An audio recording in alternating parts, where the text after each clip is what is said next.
have included in the mainstream to the transgenders. अब इन लोगों को भी मौका दिया गया है कि वो भी जो है प्रतियोगिता परीक्षाओं में हिस्सा ले सकते हैं। उनको भी जो है मेन स्ट्रीम में जोड़ने का प्रयास हो रहा है, क्योंकि बहरहाल वो भी हमारे देश के नागरिक हैं, चाहे जो भी उनकी सामाजिक स्थिति हो। और दूसरा आप देख रहे हैं सोशियो कल्चरल आइडेंटिटीज, यानी कि यहाँ जो हमारे आदरणीय नरेंद्र मोदी जी का जो उद्देश्य है एक भारत श्रेष्ठ भारत, उसके तहत भी ये जो है एक मुहिम चला हुआ है कि एनईपी में आप कहीं भी अगर देखेंगे तो वहाँ आपको इंटीग्रिटी, इक्वलिटी और ग्रासरूट लेवल से जो लोग आते हैं, सुदूर गांव से लोग जो आते हैं, उनको जोड़ने का प्रयास किया गया है। Totally it is based on the rural areas, geographical identities such as students from villages, small towns and aspirational districts। और इसमें ये भी कहा गया है कि जो बच्चे गांव से आते हैं और अच्छा करते हैं उनको स्कॉलरशिप देने की सुविधा हो। जैसा कि हमारे पूर्व प्रधानमंत्री अटल बिहारी वाजपेयी जी का मैंने आपको वीडियो दिखाया था, उनका भी विचार था कि उन बच्चों को आगे पढ़ने के लिए कुछ छात्रवृत्ति की व्यवस्था होनी चाहिए। और उसका socio economic conditions like such as migrant communities. Migrant communities means I can say that many people they are moving here and there in order to survive employment, रोजगार के लिए बहुत सारे लोग माइग्रेशन करते हैं। Children in vulnerable situations, victims of or children of victims of trafficking, orphan, including child beggars in urban areas and the urban poor। तो कहा जाए तो ये जो 300 पन्नों का ये दस्तावेज है, ये इसमें काफी कुछ है, लेकिन कहाँ तक ये लागू हो पाएगा, कहाँ तक ये कारगर हो पाएगा, ये तो वक्त ही बताएगा। तो इसमें क्या होता है कि separate strategies will be formulated for focused attention for reducing each of the category wise gaps in school education. तो शिक्षा का स्तर, बहुत सारे लोग तो कल हमने वीडियो में देखा कि क्या स्थिति रही हमारे सरकारी विद्यालयों की और अभी भी क्या स्थिति है। तो अगर हम बात करें सरकारी संदर्भ में, तो जो जिम्मेदारियां हम लोगों को मिलती थी, जैसे कि जनगणना में आप जा रहे हैं, पल्स पोलियो का टीका लगाने जा रहे हैं, तो बहुत सारी चीज, मिड डे मील में भी टीचर सारे इन्वॉल्व होते थे। तो उन सारी जिम्मेदारियों से हम लोगों को मुक्त करने का इसमें प्रावधान है, यानी कि टोटल जो फोकस है वो अब शिक्षा पे होगा। उसके बाद यहाँ पर एक और आपकी बात है ensuring equity। Here interventions, the critical problems and recommendations regarding ECCE, कल हमने आपको बताया एलिमेंट्री चाइल्ड केयर एजुकेशन, यानी कि आपका जो फाउंडेशनल स्टेज है जिसमें बच्चे 3 साल की उम्र में आप स्कूल उनको भेजेंगे, 3 साल के बाद जो है 5 इयर्स तक, यानी कि कक्षा 2 तक उसको ECCE के केयर में रखा जाएगा, जो कि अभी चल रहा है। अभी आंगनबाड़ी या बाल वाटिका जो बताया गया है, उन लोगों के लिए बाल भवन का निर्माण करने का एक प्रस्ताव चल रहा है। और हमारे जो प्राइवेट सेटिंग्स हैं, इन private settings we have nursery, LKG, UKG, जो कि हम तो शुरुआत से ही इस सेटिंग के साथ चल रहे हैं। और कक्षा 1 और 2, क्लास 1 एंड 2, जिसमें बच्चों को मैंने परीक्षा से मुक्त रखना है। और ऐसा जैसे कि आप लोग अगर पढ़े होंगे कि यशपाल कमेटी, जिसमें बताया गया एजुकेशन विदाउट बर्डन, कुछ ऐसे दिन भी होंगे स्कूल में जिसमें बैगलेस डे होंगे, बच्चों को बैग नहीं लाना है। और उसमें क्या करेंगे, जैसे कि बताया गया कि इनोवेशन, वोकेशनल कोर्स, जैसे बच्चों को बहुत सारी रुचि होती है, किसी को कारपेंटर में, किसी को इंजीनियरिंग में, मान लेते अगर आप, तो कहने का क्या मतलब है कि मल्टी डिसिप्लिनरी एनवायरनमेंट जो है क्रिएट करने का एक प्रयास चल रहा है। स्पेशल मैकेनिज्म में for children belonging to tribal groups in to receive quality education, जैसे कि इसमें स्पष्ट लिखा गया है, if you see the document released by the ministry of education, you will see clearly that it is main focus given on the education of SC and STs। वो तो पहले से चल रहा है। लर्निंग आउटकम्स, लर्निंग आउटकम्स क्या है कि हम बच्चों को अगर पढ़ाते हैं तो हमें क्या अपेक्षा थी, what do we expect from the students. ऐसा नहीं कि हम जो पढ़ा रहे हैं वो 100% बच्चे समझते हैं, लेकिन मैक्सिमम उसको मैक्सिमाइज किया जाए, एक ऑप्टिमल लेवल पर हम उसको बच्चों को बता सकें। Focus on attainment of learning outcomes of children belonging to SC ST and OBC. अब ऐसा नहीं कि जनरल यहाँ नहीं लिखा हुआ तो जनरल को हम नहीं करेंगे, ऐसा एक मेंटालिटी है कि जो अमीर लोग के घर है वो तो कभी भी जो है अपने बच्चों को गवर्नमेंट स्कूल में भेजते नहीं, क्योंकि उनको पता है। उसके बाद जो है आपका एक एसीजेड है। एसीजेड मतलब होता है large population from ACDD to be cared special education zone. Free waivers, free waivers का जैसे कि मैंने आपको बताया कि हमारे जो पूर्व प्रधानमंत्री अटल बिहारी वाजपेयी जी ने एक प्रस्ताव रखा था कि उन बच्चों को स्कॉलरशिप दिया है। तो फ्री वेवर्स में आपको ये बताया जाता है, free waivers and scholarship will be offered to meritorious students from all ACDCs on a larger scale। जो बच्चे जो है स्पेशल चाइल्ड हैं, फिर counsellors, requirement of counsellors in schools, additional schools, जैसे कि अभी आपका जो है केवीएस को ऐसा बताया गया कि उसको +2 किया जाएगा, अपग्रेड किया जाएगा बहुत सारे डिस्ट्रिक्ट्स में, तो बहुत बड़ा एक काम है। उसके बाद यहाँ पर बताया गया कि जेंडर, जेंडर में क्या है कि जेंडर इंक्लूजन फंड। तो कोई भी काम अगर आप करने जाते हैं तो where you need some fund, so gender inclusion fund for female and transgender students, safety and rights, careful attention to safety and rights of all children particularly girls to retain them in school. Last session में एक term आपको बताया गया था GER, क्यों याद है?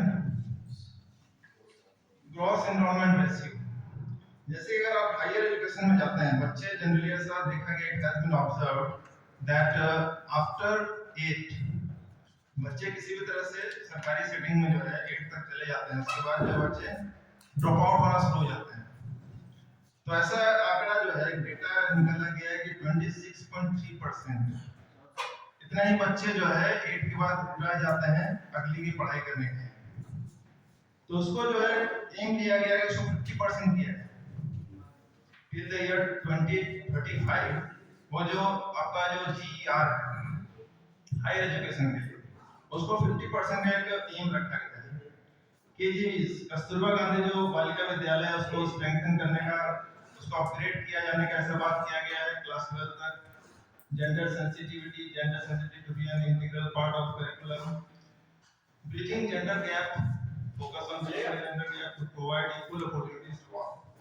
अब यहाँ जो है जैसे कि अभी हम लोग बातें करते हैं कि किस काम को लड़के और किस काम को लड़कियां कर सकती हैं। अभी आप देखें, you can see in all sectors where it is army, where it is medical, engineering, everywhere you will found both the genders, so there should not be any gender bias. Policies targeted for girls, trust on designing policies and schemes targeted towards female students in ACTCs। तो girls को तो शुरुआत से हम लोगों को कुछ priority देने की जरूरत है। बहुत सारे ऐसे चीजें हैं जैसे कि हम लोग देखते हैं शहरों में। उसके बाद यहाँ पर है कुछ बच्चे स्पेशल नीड्स, जैसे कि हम लोग पढ़े होंगे अपने बीएड कोर्सेज में इंक्लूसिव एजुकेशन। इंक्लूसिव एजुकेशन में where we have to study among the children who are not able to see properly or think properly, और ऐसे बच्चों के लिए जो है कुछ प्रावधान है जो हम लोग डिस्कस करेंगे। रेगुलर स्कूलिंग, अब मान लेते हैं कि आपके आस पड़ोस में ऐसे बच्चे हैं जो देख नहीं पाते हैं, सुन नहीं पाते हैं, तो ऐसे बच्चों के लिए क्या किया जाए? एक अलग स्कूल भी उन लोगों के लिए है। बहुत सारे जिलों में ऐसी व्यवस्था नहीं होती है, तो उसके पेरेंट्स छोड़ देते हैं कि छोड़िए क्या पढ़ेगा। तो उसकी व्यवस्था जो है एनईपी में बताया गया कि रेगुलर स्कूलिंग, ऐसे बच्चों को रेगुलर स्कूल में भी व्यवस्था की जाएगी। टीचर्स को इस तरह से ट्रेन किया जाएगा ताकि they can handle this children very well. Children with special needs will be integrated in the regular schooling process from elementary to higher।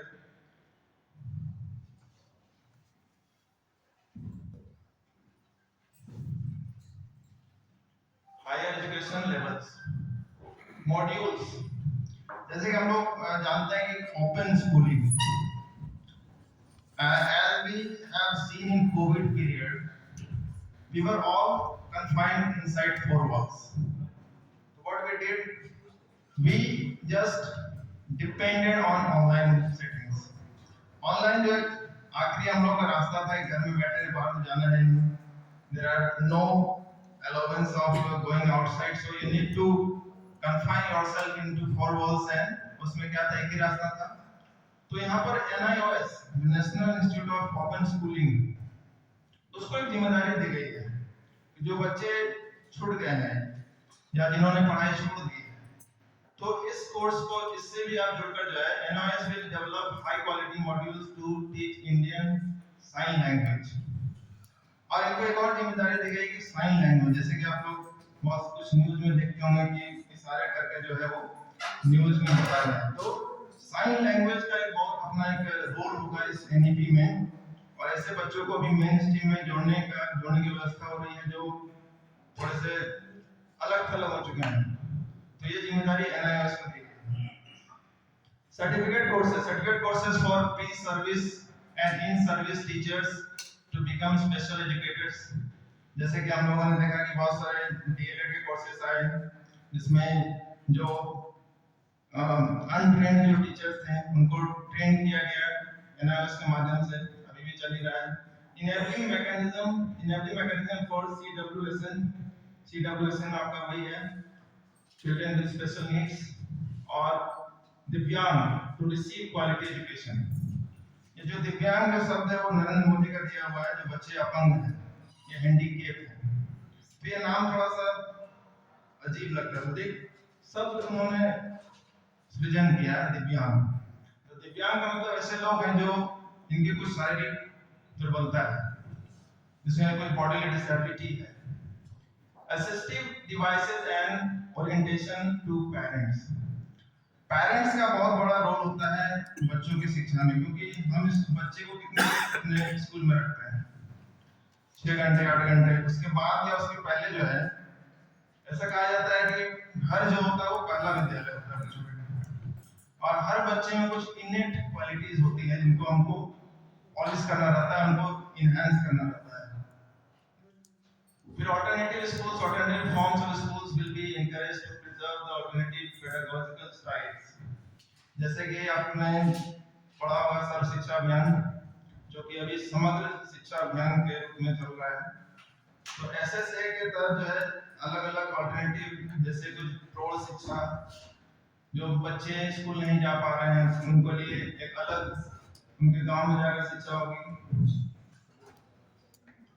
उसके बाद जो है support for gifted students with special talents, तो जैसा कि मैंने कहा कि ये अगर आप CBSE या फिर गवर्नमेंट के साइट में जाएंगे तो आपको 300 पेज का भी एक दस्तावेज मिलेगा और एक 66 पेज का भी मिलेगा, तो उन सब पन्नों में जो है क्या लिखा हुआ है उसको आपको बहुत ही धैर्यपूर्वक पढ़ना पड़ेगा पेशेंटली। लेकिन यहाँ कुछ एक चीजें हैं जो मैं डिस्कस कर रहा हूँ, like gifted special talented children encourage gifted talented students pursue real beyond the general school curriculum।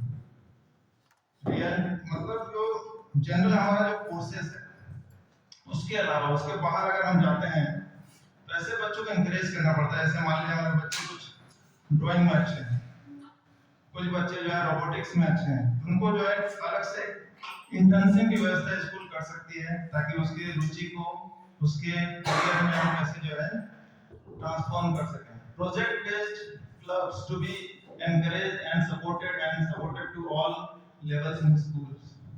Clubs अलग-अलग स्कूलों में क्लब्स होते हैं, इंग्लिश क्लब है, पोएट्री क्लब है, हिंदी के क्लब है, यानी कि उन बच्चों को कुछ रुचि होती है कुछ लिखने की, बोलने की, वैसे बच्चों को हम एनकरेज कर सकते हैं। Olympiads and competitions in various subjects to be conducted across the country, ये तो पहले से बहुत सारे स्कूलों में चल रहा है, इस पे भी जोर दिया गया है। उसके बाद B.Ed programs to allow specialization in education of gifted children, तो ये सारे जो व्यवस्था है ये वो गिफ्टेड चिल्ड्रंस के लिए, जो नॉर्मल बच्चे जो है वो तो इसे इन बच्चों के लिए भी कुछ ऐसी व्यवस्था जो है करने का इसमें प्रावधान किया गया है। Efforts for interventions in rural areas and in regional languages to ensure widespread participation. Or the main focus of this policy is mother tongue. त्रिभाषी जो सूत्र है, जो थ्री लैंग्वेज का जो फॉर्मूला है, वो तो पहले से चला रहा है। आपका फर्स्ट पॉलिसी जब आई थी 1968 में, उसमें ही बताया गया था। लेकिन अभी जो ये थ्री लैंग्वेज जो फॉर्मूला है, वो आपका इसमें दो जो है वो इंडियन लैंग्वेज ही होगा, जो कि क्लास 8 तक आपको अपने मदर टंग में या कोई आपकी जो रीजनल लैंग्वेज है, हालांकि इस पर कोई पाबंदी नहीं है कि आपको वही फॉलो करना है, ऐसा कोई पाबंदी यहाँ लगाया नहीं गया। लेकिन बच्चे को केवल किताबी भाषा में नहीं पढ़ाकर उसको अपनी भाषा वगैरह पढ़ाते हैं तो ज्यादा जो है कारगर होता है। तो उसी चीज को ध्यान में रखते हुए जो है रीजनल लैंग्वेज और जो आपका लोकल लैंग्वेज पे जोर दिया गया है। Extensive use of technology to encourage talented gifted children. So in today's world technology and education both goes hand in hand. So आगे के शिक्षकों को एक टेक्नो सेवी बनना पड़ेगा। So everyone has to be a techno savvy because you can not survive in this world of technology. So everyone has to keep in touch with that. NCERT and NCT will develop guidelines for the education of gifted children. ये सब सारा जो है कारोबार दिया गया है NCERT और NCT को। NCT जो कि ट्रेनिंग का बताता है, उसका ऑनलाइन या डिजिटल एजुकेशन। अब ऐसा नहीं कि आपको कहीं जाकर ही जो है ट्रेनिंग लेना पड़ेगा। पहले भी हम बहुत सारे हमारे एप्लीकेशन है, दीक्षा है, निष्ठा है, यहाँ स्वयं है, और यहाँ से भी आप लोग जो है एक बात होती है शिक्षकों की ट्रेनिंग्स का, इसको हम लोग कहते हैं CPT, कंटिन्यूअस प्रोफेशनल डेवलपमेंट। तो जिस तरह से हम लोगों ने शिक्षा लिया और अभी जो शिक्षा का जो स्तर है वो बिल्कुल अलग है।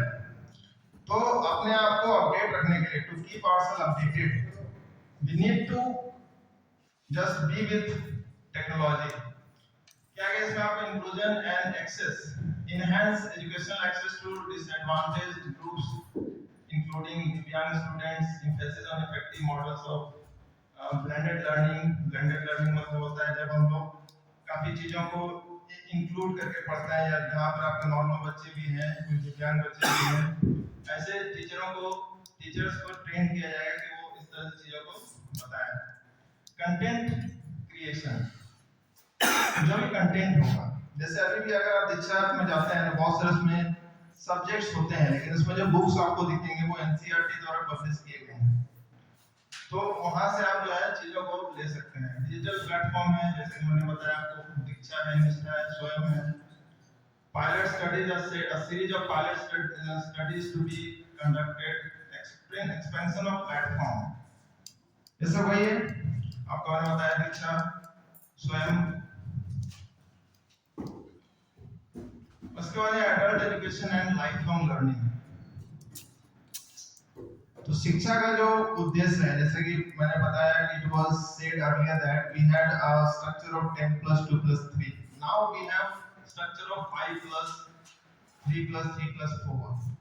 अब इसमें ये भी कहा गया है कि जो अलग-अलग जो एजेंसीज हैं, जैसे कि NCT है या फिर UGC है, और अलग जो एजेंसी है जो बहुत सारे कॉम्पिटिटिव एग्जाम्स को कंडक्ट कराती है, NTA है, इन सारे का एक कंबाइंड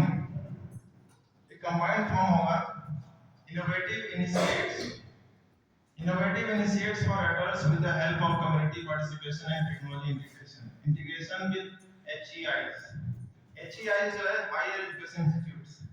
जैसा कि लास्ट सेशन में हमने बताया कि अगर आप B.Ed करना चाहते हैं तो आपके पास कुछ ऑप्शंस हैं।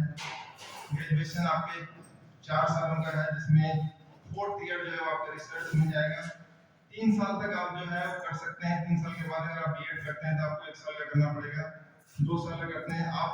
मास्टर्स के बाद भी आप B.Ed कर सकते हैं, और मास्टर्स करते हैं 1 साल का, ठीक है। तो उसके बाद आप B.Ed कर सकते हैं, तो बहुत सारे प्रोग्राम्स हैं। उसके बाद MPhil जो है डिसकंटिन्यू कर दिया गया, उसको डिमोलिश कर दिया हटा दिया गया, डायरेक्ट आप जो है मास्टर्स के बाद पीएचडी कर सकते हैं।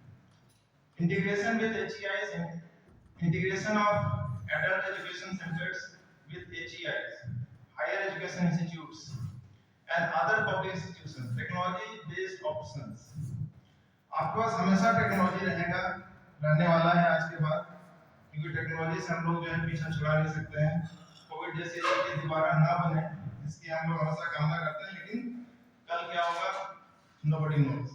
technology based option, technology based high quality options for adult learning such as apps, online courses, modules, satellite based TV channels, online books। अब ई लाइब्रेरी भी आपको उपलब्ध कराई जाएगी। Online books, ICT equipped libraries.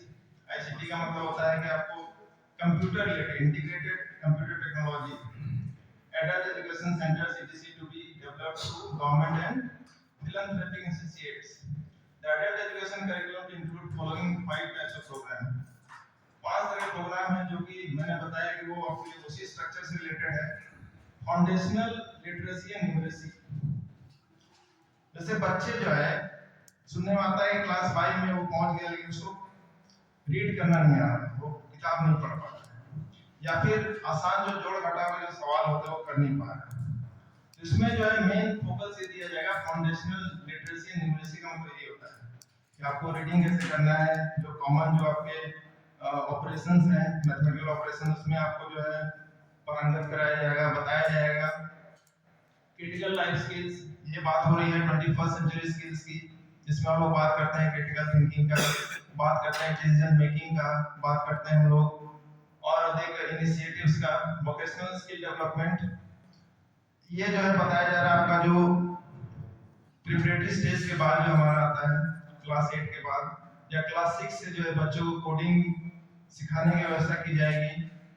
बच्चों में एक वोकेशनल स्किल डेवलप किया जाएगा ताकि जैसे कि हम लोग मुतालिया कमीशन में पढ़े थे कि एक ऐसी व्यवस्था होनी चाहिए, यानी कि बच्चों का एक बताया गया हॉलिस्टिक डेवलपमेंट। महात्मा गांधी जो थे वो कहा करते थे कि शिक्षा जो है या बच्चों का जो है सर्वांगीण विकास होना चाहिए। सर्वांगीण विकास होने का मतलब क्या है कि बच्चे जो है केवल किताबी बातों को न जाने। अभी हम जो है ट्रिग्नोमेट्री पढ़ रहे हैं, उसका क्या एप्लीकेशन है हमारे लाइफ में, क्या होगा, क्या करेंगे, क्या इससे रोजगार मिलने वाला है। मेंसुरेशन पढ़ के क्या होगा, कैसे हमको कुछ नौकरी मिलने वाली है, कुछ हमें जो है पैसा कमा सकते हैं कैसे हम। तो इन सारे यानी कि ये जो एनईपी है वो मैंने आपको लास्ट सेशन में बताया, discuss that it has been framed by taking the suggestions of lakhs of people. कुछ लोग इसके अगेंस्ट में हैं, अब बोलते हैं कि जो आप बता रहे हैं कि फाउंडेशनल स्टेज हम बनाएंगे आंगनबाड़ी और बाल वाटिका में, कि आपके जो टीचर जो आंगनबाड़ी में हैं क्या वो ट्रेंड है, क्या उन्होंने कोई ट्रेनिंग ली है, कुछ नहीं ली है, कैसे करेंगे आप। So there are many questions, बहुत सारे क्वेश्चंस हैं। उसका बेसिक एजुकेशन, कंटिन्यूइंग एजुकेशन, यानी 3 साल से आपको 18 साल तक जो है ये एनईपी में जोड़ा रखा गया है। अब जो कोई किसी भी whatever campaign government take, so there is a goal, एक टाइमलाइन होता है कि हम उस चीज को कब तक जो है हासिल कर सकते हैं या करने का प्रयास कर सकते हैं। तो अर्ली चाइल्डहुड एजुकेशन, जैसे कुछ फेजेस में इसको बताया गया, जैसे कि यहाँ पर आपको सेशन वाइज दिख रहा होगा 2021, 2022, उसके बाद 2022, 2023, ये सेशन वाइज जो है कुछ क्लासेस आपको यहाँ दिख रहा है। अर्ली चाइल्डहुड एजुकेशन आपका that is foundational stage and preparatory stage up to class 8। Class 8 के बाद बच्चे जो है 9 और 10 में जाते हैं। बहुत सारे लोगों के समझने में परेशानी होती है कि अब बोर्ड एग्जाम नहीं होगा क्या, या फिर 10 के बाद क्या होगा, 12 में क्या होगा। तो ऐसे स्पष्ट करा गया है, अगर आप पढ़ेंगे तो 10th और 12 का जो एग्जाम है वो पहले जैसा ही रहेगा, लेकिन इसमें एक चीज किया गया है कि 10th के बाद जो आप स्ट्रीम चुनते हैं, so that stream system has been demolished. Now you have liberty to choose whatever topic you can study. तो 9th तक जो है आपके 10th में, इसमें ये एक्चुअली एक एग्जांपल है, एक बच्चा जो है वो कहां से किस तरह वो पहुंच रहा है और किस तरह से हम initiating implements of 1 year of pre primary school and 3 months reflective model for class 1 students, expansion of 1 year of pre primary school through primary schools and anganwadi.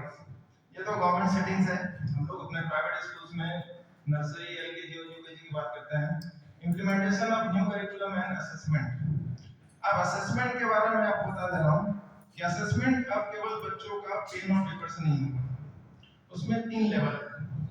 एक है कि बच्चा पेन पेपर का एग्जाम दे रहा है, दूसरा जो है अपना सेल्फ असेसमेंट करेगा, और थर्ड जो है वो पीयर असेसमेंट होगा।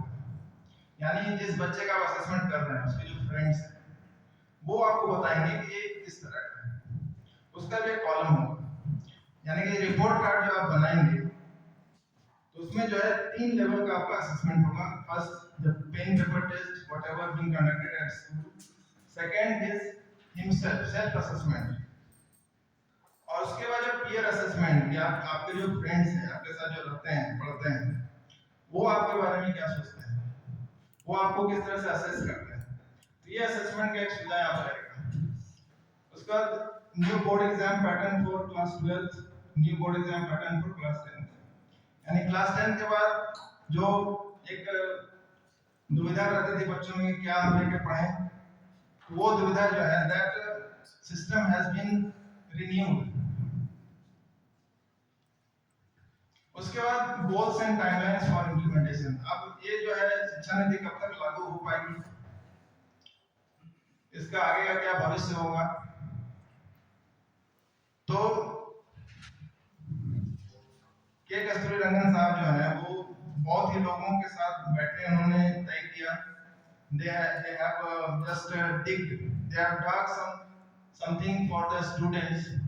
यहाँ क्या क्या आप देख रहे हैं, formulation of national curriculum framework school education, जैसे कि एनसीएफ 2005 आप लोगों ने सुना होगा, नेशनल करिकुलम फ्रेमवर्क। उसमें क्या है, करिकुलम फ्रेम करने का एक तरीका आपको बताया गया। अब वो जो एनसीएफ है वो एनसीएफ एससी के नाम से जाना जाएगा, करिकुलम फ्रेमवर्क फॉर, ये जो है उसका attaining universal formation of literacy and numeracy in all primary schools for all learners by grade 3। वही literacy numeracy, the basic knowledge of reading spelling, basic operations of mathematics. जैसे कि अभी हम लोग देखते हैं क्लास 10th में आपको, अगर आप भविष्य में अगर मैथ से रिलेटेड कोई कोर्स नहीं करना चाहते हैं तो आप बेसिक मैथमेटिक्स ले सकते हैं। अगर आप मैथ से रिलेटेड कुछ इंजीनियरिंग करना चाहते हैं तो स्टैंडर्ड मैथ्स ले सकते हैं। तो अभी तो हम मैथ्स में ही देखते हैं, लेकिन आने वाले समय में आपको हर सब्जेक्ट में ऐसा 2 लेवल मिलेगा, मीडियम और स्टैंडर्ड, ठीक है। और इसमें क्या है कि policy is fully operational following to a comprehensive review will be undertaken। यानी कि 2040 एक समय रखा गया है जहां इसको रिव्यू किया जाएगा। यानी कि हमने जो बनाया है 2020 में ये फ्रेम किया, उसको इंप्लीमेंट कर रहे हैं, ये कहां तक ये कारगर हुआ, up to how far it is successful, इसका जो रिव्यू जो है वो 2040 में करने का एक तैयार हुआ है। National Curriculum Framework for Teacher Education, a common guidance set for national professional standards for teachers, state duty governments to optimize resource through mechanism or group to rationalize schools such as school complexes। तो अलग-अलग जो है यहाँ पर कुछ school buildings को बनाने की बात हो रही है, क्या-क्या बिल्डिंग हमको बनाना पड़ेगा। Teachers education will gradually be moved into multidisciplinary college। Multidisciplinary मैंने बताया, जैसे कुछ कॉलेजेस अभी है जहाँ आप आर्ट्स कर सकते हैं तो कॉमर्स नहीं कर सकते हैं, कहीं कॉमर्स कर सकते हैं तो साइंस नहीं कर सकते हैं। ये सारी परेशानियां दूर हो जाएगी, क्योंकि कुछ तो आपका स्ट्रीम रहा नहीं, ना ही आप बीएससी कर लाने वाले हैं, ना ही आईएससी कर लाने वाले हैं, और ना ही आप जो है आईए और आईकॉम कर लाने वाले हैं।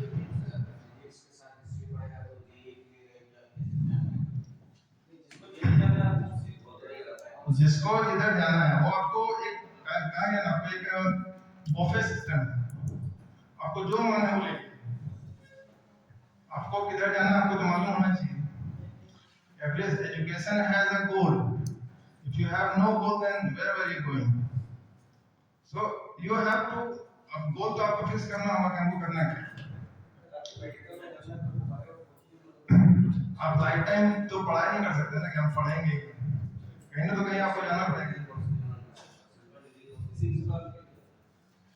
सिंपल डिग्री आपने मान लीजिए आपको दिलचस्पी है भविष्य में क्या होगा आप नहीं जानते हैं, अभी आप मैथ्स पढ़ रहे हो सकता है भविष्य में आपको हिस्ट्री में इंटरेस्ट आ जाए, इंग्लिश में इंटरेस्ट आ जाए, आपको लिखने का मन करे जैसे चेतन भगत के साथ हुआ, वो तो आईआईएम में करके आए थे और लिखने लगे बुक, तो इट हैपेंस। तो कब क्या होगा, यानी कि आपको आपके पूरी मानसिकता को यहाँ टटोला गया है, पूरी पॉलिसी में पूरी जो शिक्षा नीति है ये ऐसे नहीं बना है, इसको बनाने में काफी समय लगा, काफी लोगों का सजेशन को देखा गया है, काफी लोग जो है इसमें क्वेश्चन उठाए कि ये कैसे होगा वो कैसे होगा, तो बहुत सारे जो है मेनी कॉम्प्लेक्सिटीज केम, लेकिन उसके बाद भी जो है ये अभी बन के तैयार है, इम्प्लीमेंट चल रहा है, हमारे स्कूल में भी होगा, बहुत सारे स्कूल में ऑलरेडी चल रहा है। तो ये सारा जो है, अब कुछ फीचर्स हैं पॉलिसी के, अभी तक तो मैं शायद फीचर्स ही बता रहा था, कुछ अभी कुछ एडेड फीचर्स हैं जैसे कि preparation for schooling and elementary schooling level, ये बात करिए फिर उसी चीज की foundational stage, preparatory stage, secondary और हायर सेकेंडरी स्टेज में जो है बच्चे किस तरह से अपने जो है, और हम बात करते हैं इसमें कुछ एक चीजें जो कॉमन होगी जैसे कि होलिस्टिक डेवलपमेंट, होलिस्टिक डेवलपमेंट या मल्टीफेज डेवलपमेंट हम बात करते हैं, बच्चे का जो है सर्वांगीण विकास कैसे हो, ECC फॉर ऑल बाय 2030, यानी कि सारे बच्चे का जो है, अब देखिए बड़ा चीज है, बड़ी बातें हैं, तो हवा में तो लोग कर नहीं रहे हैं, तो इसको करने में समय लगेगा। ऐसा कहा गया है कि ECC यानी एलिमेंट्री चाइल्ड केयर एजुकेशन जो है, जो आपकी जो फाउंडेशनल स्टेज है 5 साल का, उसको जो है लगभग ये होने में 2030 लगेगा। National curriculum framework for ECC achieve 100% gross enrollment ratio in school education by 2030। अब जो 100% आपको बताया जा रहा है इसमें दोनों इंक्लूडेड है, प्राइमरी और हायर में 50% और प्राइमरी में 50%, आपका ये यानी कि दोनों का अगर एवरेज निकालेंगे तो अभी का जो प्रेजेंट जो आपका डेटा है वो है 26.3%। Preparatory class Bal Vatika for 5 to 6 years children in anganwadi pre schools, ये आंगनवाड़ी का जो अपना सिस्टम है वो तो चलिए आप जानते होंगे गवर्नमेंट सेक्टर में, school preparation module for all class 1 entrance, national fundamental और national literacy and numeracy mission setup of Bal Bhavans, जो कुछ बिल्डिंग्स बनाने की बात हो रही है, स्कूल इंफ्रास्ट्रक्चर एंड रिसोर्सेज, तो ये आपके जो है कुछ पेपर वर्क्स है जो स्कूल्स को करना पड़ेगा, उसके अनुसार वो काम करेंगे। Special education zones, utilise unused capacity of schools as सामाजिक चेतना केंद्र, school complexes, clusters for resource sharing, cluster जैसे कि आपका सर्कल वगैरह चलता है, जो संकुल वगैरह जो हम लोग करते हैं हिंदी में, बहुत सारे स्कूल्स को मिल बनता है। Holistic development of student, no hard separation of curricular extra and co-curricular activities, यानी कि इसमें एक बात और है कि जैसे कि हम लोग बात करते हैं को-करिकुलर एक्टिविटीज और एकेडमिक, तो अलग-अलग कोई बात, कोई हार्ड सेपरेशन नहीं होगा, अब सारी चीजें हैं, यानी अगर आप बच्चे से अगर ड्राइंग करवा रहे हैं तो आपको ड्राइंग में भी उसको मार्क्स देना होगा, अगर आप बच्चे से कुछ मान लीजिए कारपेंटर का ही काम करवा रहे हैं तो उसमें भी आपको मार्कशीट में उसको इंक्लूड करना होगा, ठीक है, यानी आप ये नहीं कर सकते वो आपका एक्स्ट्रा करिकुलर एक्टिविटीज है उसमें आप मार्क्स नहीं देंगे, तो आपको मार्क्स देना पड़ेगा, तो यही इसमें कहा गया no hard separation. Crafts curriculum to integrate Indian culture and ethos, innovative pedagogies to be explored such as experiential teaching learning methods। अब जो है बच्चों को या टीचर्स को ये ऐसा निर्देश दिया जा रहा है कि आप बच्चों को केवल बुक में मत रखिए, आपको जरूरत पड़े तो आप उसको अगर ताजमहल पढ़ा रहे हैं तो आप ताजमहल के बाद उसको लेके जाइए, you take children to the Taj Mahal, अगर आप नदी पढ़ा रहे हैं, रिवर पढ़ा रहे हैं, डेल्टा पढ़ा रहे हैं तो आप केवल उसको बुक में मत रखिए, आप किसी दिन उसको लेके जाइए डेल्टा के पास, उसको बताइए कि ट्रायंगुलर शेप कैसे बन रहा है, उसके पास तो ये टीचर्स पे डिपेंड करता है कि how teaching and learning process can be make interesting. Experiential learning मतलब यही होता है जब आप एक्सपीरियंस करते हैं, आप अगर आप मान लीजिए अगर शेक्सपियर के बारे में बता रहे हैं आप, तो शेक्सपियर के बारे में आपको बताना पड़ेगा कि वो किस तरह से अपना जो है वो नाटक करते भी थे और लिखते भी थे, उसमें जो सिस्टम था वो ओपन स्काई सिस्टम था, ठीक है। और बहुत सारे लोगों को पसंद भी नहीं आता था कि वो दिखा रहा है कि खून निकल रहा है, किसी को मार रहा है, किसी को जो है इंसल्ट कर रहा है। तो बीच बीच में रोक भी लग गया। जब हम लोग पढ़ेंगे इंग्लिश लिटरेचर तो उससे पता चला कि बहुत सारी चीजों पर उनको रोक लगा था। ऐसे शेक्सपियर को कहा जाता है कि बहुत बड़े इंग्लिश लिटरेचर थे, लेकिन अगर आप उनके बारे में जानेंगे तो सबसे कम पढ़े लिखे थे, सबसे कम पढ़े लिखे थे। उसके बाद book promotion policy and digital libraries, holistic report card, जैसे कि मैंने आपको बताया रिपोर्ट कार्ड जो है होलिस्टिक रिपोर्ट कार्ड होगा, 3 तरह का असेसमेंट होगा। उसके बाद use all for identifying specific aptitude of child. Vocational education जो आपका ग्रेड 6 से 8 तक चलेगा। Integration from primary grades and 10 days, no bag days. कुछ ऐसे दिन भी आपको रखने पड़ेंगे जहां बच्चों को बैग ना होना, नो बैक डेज। उसके बाद जो है बहुत सारी चीजें आपकी identification of life skill to be attend in each grade as a part of NCF, alternative models of schools to be encouraged of adopt NCF. ICT integration, आपको ये वर्ड कॉमन लग रहा होगा, आईसीटी टेक्नोलॉजी। ये change हो जाएगा,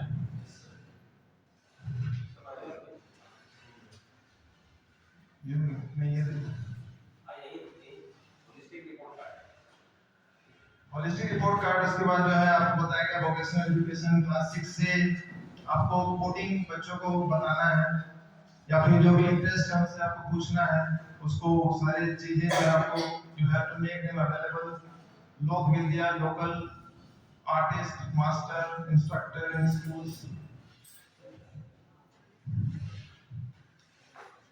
उसके बाद आपका जो इंक्लूसिविटी, असेसमेंट। एक असेसमेंट का एक you can say group has been made, इसको कहा गया परख। एक बहुत इंपॉर्टेंट पॉइंट है, आप एनईपी 2020 में पढ़ेंगे परख के बारे में। परख क्या है? परख is performance assessment review and analysis of knowledge for holistic development. यानी परख को आप एक रिपोर्ट कार्ड बोल सकते हैं। परख जो है रिपोर्ट कार्ड है, जिसमें कहा गया performance assessment review and analysis knowledge for holistic development exams in grade 3, 5 and 8 in addition to board exams in grade 10 and 12। ठीक है, 10 और 12 में जो बोर्ड एग्जाम होता है, उसके अलावा जो आप एग्जाम दे सकते हैं 3, 5 और 8 में। Board exams modular, low stakes, based on conceptual knowledge and its application. उसके बाद वही है जो हम लोग डिस्कस कर रहे हैं, करिकुलर फ्रेमवर्क। उसके बाद how will you recruit your teacher, what should be the minimum eligibility of teachers. Teachers recruitment, teacher education, minimum qualification degree for teaching will be a 4-year integrated B.Ed degree by 2030. So it is a basic qualification। जो integrated जो बात हो रहा है वही बात हो रहा है जो 4 साल का आपको समय दिया गया है। फर्स्ट ईयर में आपको एक सर्टिफिकेट मिल सकता है, सेकंड ईयर में आपको डिप्लोमा मिलेगा, थर्ड ईयर में आप जो है कंप्लीट करेंगे, फोर्थ ईयर अगर आप करते हैं 12th के बाद। ये 4 ईयर जो है ये बात हो रही है 12th के बाद। 12 के साथ आप जो है बीएड कर रहे हैं, ठीक है, दैट इज कॉल्ड इंटीग्रेटेड। और ऐसा नहीं कि आप 12 के बाद 4 इयर्स का नहीं करते तो आप बीएड नहीं कर सकते हैं, उसमें भी प्रावधान है। Minimum 50 hours of an in service training for per year per teacher per year. और दूसरा टेट एनटीए जो टेस्ट है, टेट का जो मैंडेटरी बना दिया गया है, आप जिस किसी स्तर के बच्चों को पढ़ाने जाए टेट आपको देना है। उसके बाद एक बताया गया 50 आवर्स जो ट्रेनिंग हम लोग ऑलरेडी कर रहे हैं, 25 आवर्स का सीओई और 25 आवर्स का ये आपका जो है इन हाउस। तो ये 50 आवर्स का जो सीपीडी है, कंटिन्यूअस प्रोफेशनल डेवलपमेंट आपको करना है, ये मैंडेटरी किया गया है। National professional standards for teachers by 2022, IT and database predictive planning for recruitment of students in TERI. कौन?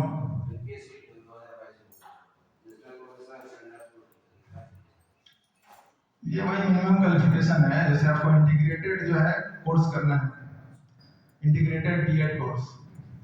और सब कुछ मानदंड है जो अभी नहीं आया है, धीरे धीरे आएगा वो, कि और भी क्या क्या होना चाहिए।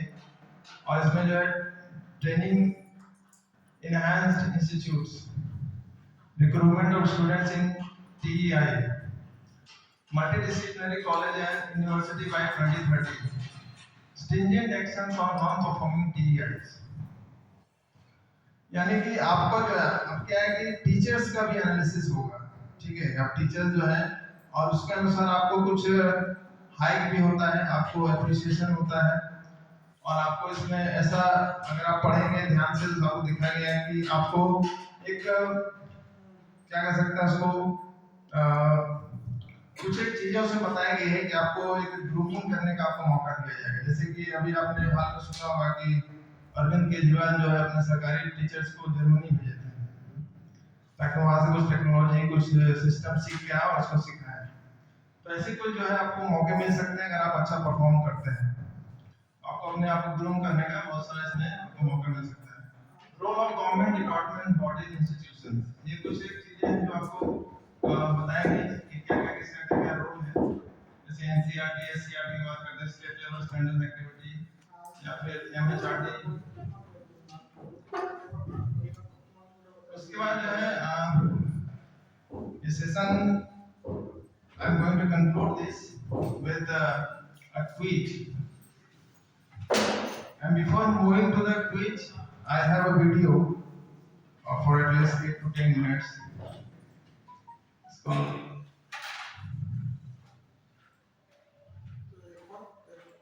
अगर आप भी इंडियन एजुकेशन सिस्टम से कुछ ऐसी एक्सपेक्टेशंस रखते आए हैं या कुछ ऐसी उम्मीदें रखते आए हैं जिसमें आप साइंस, आर्ट्स और कॉमर्स के स्ट्रीम्स में पढ़ने की बजाय अपनी पसंद के कोई भी सब्जेक्ट्स किसी भी स्ट्रीम से लेकर के पढ़ सकते हो, तो अब आपकी ये एक्सपेक्टेशन, अब आपकी ये उम्मीदें, ये सपने पूरे होने वाले हैं। अगर आपकी स्कूलिंग कंप्लीट हो गई हो तो भी आप कॉलेज में इसका बेनिफिट ले सकते हैं, और अगर आपकी एजुकेशन पूरी हो गई है तो भी कोई बात नहीं, आप नए जनरेशन के लिए कुछ हो सकते हैं जो स्कूल और कॉलेजेस में इस पॉलिसी के एडवांटेज ले पाएंगे, इसका फायदा ले पाएंगे। और इस पॉलिसी के जरिए हमारे देश का एजुकेशन सिस्टम बाकी कंट्रीज की तरह काफी ब्रॉड और एडवांस हो जाएगा। इसका जश्न भी आप मना सकते हैं। ये न्यू एजुकेशन पॉलिसी स्टूडेंट्स के इंटरेस्ट, टैलेंट और स्किल्स पर बेस्ड है।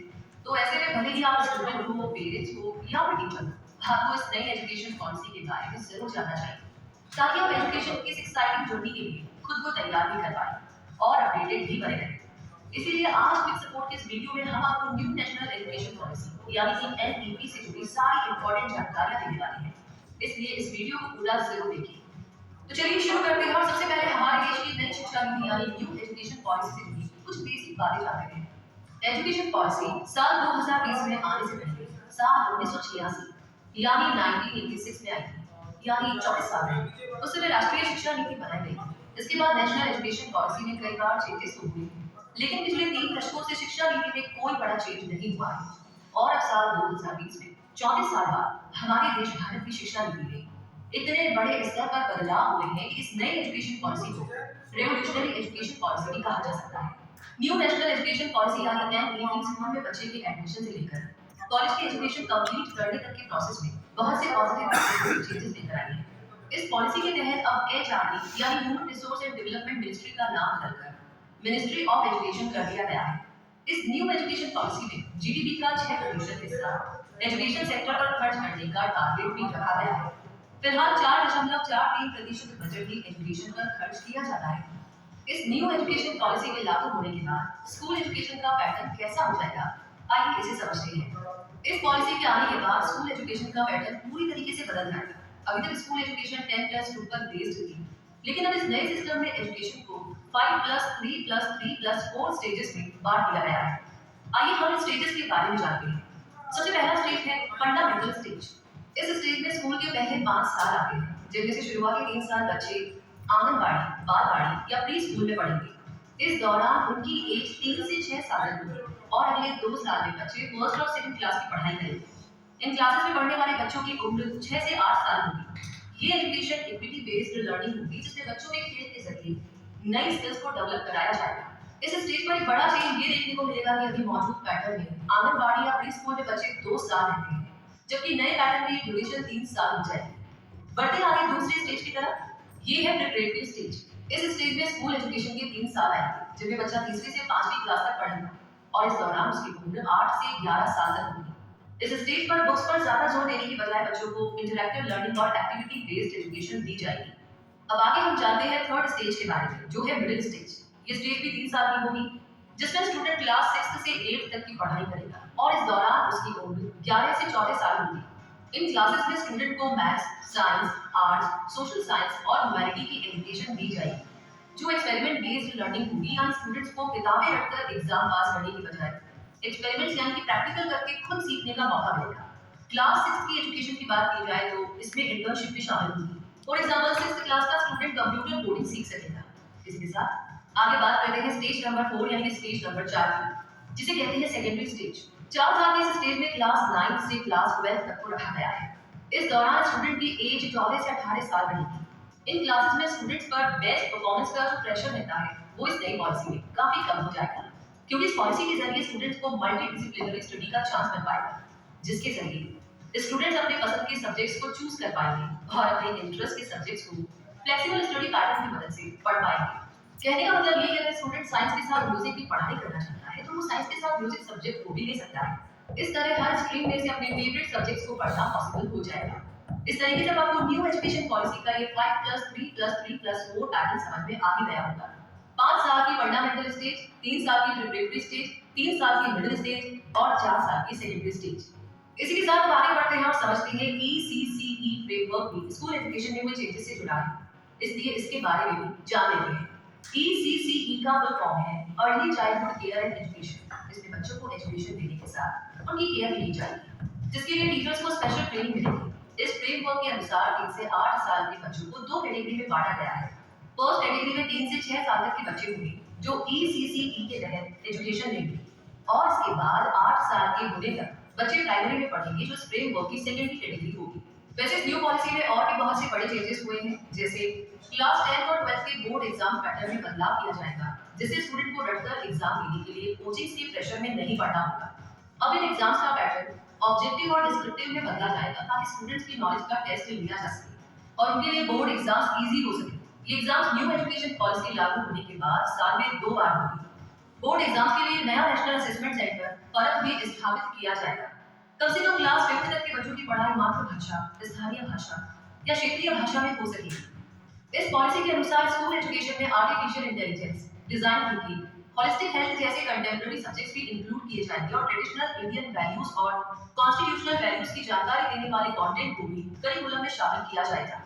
अब स्टूडेंट्स स्कूल और कॉलेज में संस्कृत भाषा को एक ऑप्शन के तौर पर चुन सकेंगे। कई फॉरेन लैंग्वेजेस को भी सेकेंडरी एजुकेशन लेवल पर एक ऑप्शन के रूप में चुना जा सकेगा। इंडियन साइन लैंग्वेज को स्टैंडर्डाइज्ड भी किया जाएगा।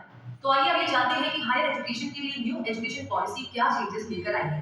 इस नई पॉलिसी में साल 2035 तक higher education gross enrolment ratio को 50% यानी कि 50% तक पहुंचाने का टारगेट रखा गया है। कॉलेजेस में मल्टीपल एंट्री और एग्जिट का ऑप्शन भी दिया जाएगा। ये ऑप्शन स्टूडेंट्स के लिए बहुत ही बेनिफिशियल साबित हो सकेगा। हम इसे इस तरीके से समझते हैं। अंडर ग्रेजुएट कोर्सेज 3 से 4 साल के होते हैं। अभी तक के एजुकेशनल सिस्टम के अनुसार अगर आप किसी भी रीजन से कोर्स की पूरी पढ़ाई नहीं कर पाए और आपको कोर्स के पहले या दूसरे साल में ही पढ़ाई छोड़नी पड़े, तो आपके लिए उसकी वैल्यू 0 हो जाती है। लेकिन इस नई पॉलिसी की मदद से आप अपनी पढ़ाई को वैल्यू दिला पाएंगे, क्योंकि अगर इस 3 से 4 साल के कोर्स में आप पहले साल पर पढ़ाई छोड़ते हैं तो आपको सर्टिफिकेट मिलेगा, 2 साल तक पढ़ पाते हैं तो डिप्लोमा मिलेगा, 3 साल पर ग्रेजुएशन की डिग्री और 4 साल पूरे करने पर रिसर्च बेस्ड ग्रेजुएशन मानी जाएगी। देश के टेक्निकल इंस्टीट्यूशंस में अब से इंजीनियरिंग के साथ साथ आर्ट्स और ह्यूमैनिटीज सब्जेक्ट्स पर भी जोर दिया जाएगा। देश के सभी इंस्टीट्यूट्स में एडमिशन के लिए एक कॉमन एंट्रेंस टेस्ट होगा। ये टेस्ट ऑप्शनल होगा और स्टूडेंट्स अब रीजनल लैंग्वेजेस में भी ऑनलाइन कोर्स कर सकेंगे। फिलहाल ज्यादातर कोर्सेज इंग्लिश और हिंदी लैंग्वेज में ही उपलब्ध होते हैं। एक नेशनल एकेडमिक क्रेडिट बैंक बनाया जाएगा, जिसमें रिकॉग्नाइज्ड हायर एजुकेशन इंस्टीट्यूट में पढ़ने वाले स्टूडेंट्स के एकेडमिक क्रेडिट्स भी जमा होंगे। ये प्रोसेस ऑटोमेटिक होगा और स्टूडेंट्स के क्रेडिट्स उनके अकाउंट में पहुंच जाएंगे। इन क्रेडिट्स का इस्तेमाल स्टूडेंट किसी भी एकेडमिक प्रोग्राम के लिए कर सकेंगे। लॉ और मेडिकल एजुकेशन को छोड़कर बाकी सभी हायर एजुकेशन के लिए higher education commission of India यानी कि HECI बनाया जाएगा, जो UGC की जगह देगा। NCTE और NCERT की मदद से टीचर्स ट्रेनिंग के लिए एक नया नेशनल करिकुलम स्ट्रक्चर तैयार करेगा। इस नई पॉलिसी के अनुसार पढ़ाने के लिए मिनिमम क्वालिफिकेशन 4 साल का इंटीग्रेटेड बीएड डिग्री कोर्स होगा। हमारे देश की एजुकेशन को इंटरनेशनल स्टैंडर्ड तक पहुंचाने के लिए अब टॉप ग्लोबल रैंकिंग रखने वाली यूनिवर्सिटीज और कॉलेजेस को भारत में अपनी ब्रांच खोलने की परमिशन भी दी जाएगी। तो दोस्तों आपके पास न्यू एजुकेशन पॉलिसी NEP 2020 से जुड़ी सारी जानकारियां आ रही है और ये माना जा रहा है कि ये पॉलिसी बहुत जल्दी आने वाले सालों में हमारे एजुकेशन सिस्टम पर लागू भी हो जाएगी। हम उम्मीद करते हैं कि ये पॉलिसी जल्द से जल्द लागू हो सकेगी और इससे मिलने वाले बेनिफिट्स, इससे मिलने वाले फायदे हमारे एजुकेशन सिस्टम को बहुत ऊंचाई तक ले जाएंगे। क्विज सपोर्ट ये उम्मीद करता है कि ये जानकारी आपको पसंद आई होगी, नए एजुकेशन सिस्टम के प्रति अपडेट कर पाई होगी और आपके लिए बहुत ही मददगार भी साबित होगी। तो ये जानकारी आपको कैसी लगी हमें कमेंट बॉक्स में लिख करके जरूर शेयर कीजिए। साथ ही साथ इस वीडियो को बाकी सबके साथ शेयर करना बिल्कुल ना भूलें। So now the universities which are now in foreign countries, they will come to your countries and they will take some. Now it's time for a quiz. I hope you enjoyed the video and let's check some knowledge. I have 5 questions today. First is NEP. In NEP 2020, the current N+2 system to be replaced by